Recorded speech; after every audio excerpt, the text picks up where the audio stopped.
YCP కార్యకర్తలకు ప్లెక్కర్స్ పట్టుకుని 2029లో రప్ప ఆడిచ్చేస్తాము. ప్లెక్కర్స్ పట్టుకోవటం కరెక్టేనంట.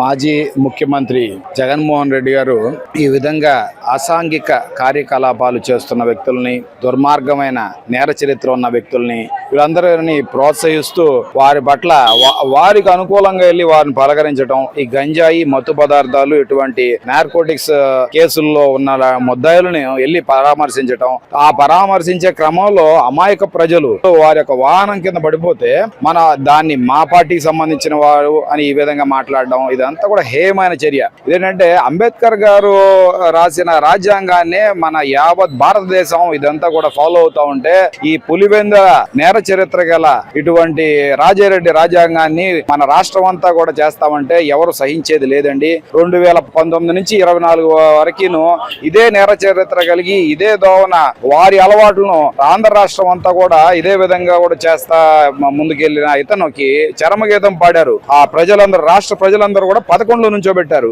ఇదే విధంగా రపారపా కోస్తాము, అందరినీ కూడా ఈ విధంగా చేస్తామని చెప్పేసి నేర చరిత్రని ఉద్రేకపరిచే విధంగా అయితే ఈసారి ఈ 11 వచ్చే క్రమం కూడా ఉండే అవకాశం ఉండదండి.